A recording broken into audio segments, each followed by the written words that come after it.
Kell Brook versus Jojo Dan. In this video I'm going to be largely positive about Kell Brook, as you can imagine. So before I do that, I want to qualify what I'm saying by talking about Jojo Dan, talking about the level of opposition that Brook was in with. Jojo Dan, in my opinion, is not top 20 welterweight. At £147, you have some really, really serious fighters right now. You know, the talent pool in the division is very, very deep. And for me, this guy Jojo Dan, whilst he's solid, whilst he gave the appearance of being durable, in terms of skills, in terms of attributes, in terms of what he brings to the table, he's not one of the top 20 guys. Let me say that at this point, I would pick a number of guys at welterweight above Jojo Dan. I would pick the likes of Frankie Gavin. I would pick the likes of Chris Algieri, Paulie Malignaggi, Leonard Bundu, Devon Alexander. I'd pick all of these kind of guys over Jojo Dan. He's not a big puncher, he's not a big welterweight, and he's not an overly skilled fighter. What he does have is an all-round solidness and an all-round durability. Let's not forget, this is the guy who twice went the distance with Selçuk Aydin, who, whether you like him or not, is a decent puncher.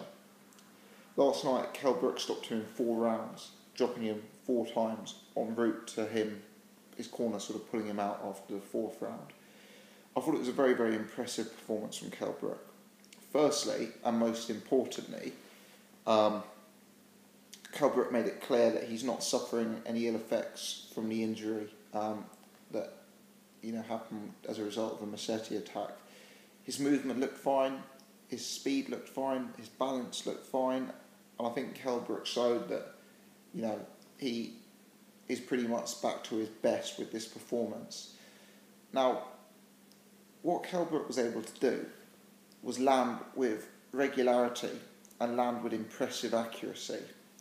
Now, if we consider that this guy went 24 rounds with Selçuk Aydin, Jojo Dan, the fact that Kell Brook was able to drop him 4 times in 4 rounds really does show that Brook is a power puncher in the division, which is something that we should take note of ahead of potential matchups with Amir Khan. I think the other thing to factor in is that Kell Brook really looked bigger than Jojo Dan. He looked like a massive guy for £147. I think that's particularly relevant given the state of the £147 division. I mean, let's take Kell Brook aside. Who are the big names at 147? You've got guys like Mayweather, Pacquiao, Marquez, Bradley, Khan. I've just named 5 guys. What do they all have in common? They've all been belt holders in lower divisions. Kell Brook is a solid 147 guy. He's very, very big for the weight. And I think that's relevant in the way he fights. If you look at the way he was rushed into by Sean Porter and by Jojo Dan, he showed that he's capable of getting in a ruck with someone on the inside. He's capable, he's strong and tough and powerful on the inside, and that he is not going to succumb to fighters who are just charging at him. I think that's important because for me, Kell Brook's best work comes from the outside. He's a prettier boxer when he allows himself a bit of range, when he allows himself a bit of space to work, and when he throws long, straight punches.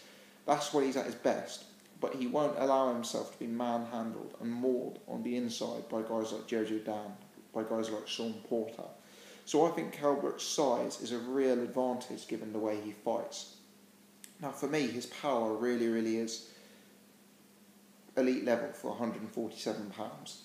There's another guy in the division, Keith Thurman. He's another genuine 147 guy. He's another huge puncher. But let's take Thurman aside. At 147, despite the quality of hugely capable fighters, there isn't a depth of absolutely massive punchers. I mean, I'll use the same 5 names I used earlier. Marquez, Bradley, Pacquiao, Khan, Mayweather. I don't think any of those 5 guys punch as hard as Kell Brook. Khan, he has been a big puncher. I'm yet to see evidence that his power is as strong as it was at the lower weights at 147. So I think Kell Brook brings a few interesting dynamics to the game. He's a good outside fighter. He's a good mover. He's strong on the inside. I don't think he's gifted necessarily in terms of his... I don't think his best attributes are his output on the inside. But what he does do is not allow himself to be dominated. You know, he can hold his own, literally in some cases, on the inside. And I think his accuracy really is very, very impressive. For me, if you look at the way Kell Brook fights, he isn't as immediately eye-catching as a Manny Pacquiao, as a Floyd Mayweather or an Amir Khan. He doesn't have the hand speed, say, of an Amir Khan. His combinations don't look as visually devastating as, say, Manny Pacquiao's. He doesn't land the sort of crazy counter-punches of a Floyd Mayweather. But when you watch Kell Brook, you're left with this sort of huge impression of what a solid, strong, all-round fighter he is. And I think he does certain things that maybe aren't immediately obvious, but are totally world-class. But his balance is world-class. I think his power is world-class. I think his accuracy really is very telling. I mean, take the Sean Porter fight aside, you know, guys like Senchenko, guys like Jojo Dan, they're solid guys, they're durable, they don't lose like they lost to Kell Brook. For me, Kell Brook, despite the fact he still hasn't fought anyone right at the top of the 147-pound division, is really cementing himself as one of the guys to beat at 147. Obviously, that kind of goes without saying, given the fact that he's got a title. But when you've got guys in the division like Mayweather, Marquez, Pacquiao, having a title isn't necessarily the be-all and end-all. And I think with this being sold in the US, you know, with the performances now of a better-known opposition, Kell Brook really is moving himself towards that conversation. You know, I've edged towards Amir Khan previously when we discussed Khan Brook. I think if you watch Amir Khan fight, he perhaps gives a more immediately eye-catching performance than Kell Brook. His combinations look crisper. His hand speed looks better. You know, he looks like a flashier fighter. If you watch both guys for 1 minute, you may be left with the impression that Amir Khan should be a favourite out of the two of them. But for me, the more I watch about Kell Brook, when I look at the Senchenko fight,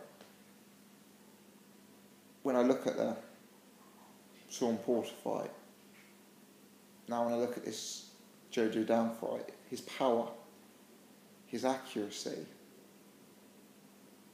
you know, could that be a cocktail that serves to be Amir Khan's kryptonite? If Kell Brook is knocking out guys like Senchenko and Jojo Dan early, obviously Amir Khan's a harder guy to hit than those two. But if Kell Brook can land on Amir Khan with that power, will Amir Khan's chin hold out? For me, that's an open debate.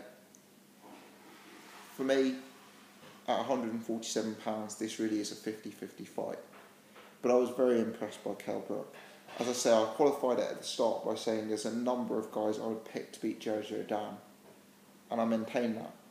But what I don't think those guys would do is beat him in the way Kell Brook did. That's my thoughts. Thanks for watching.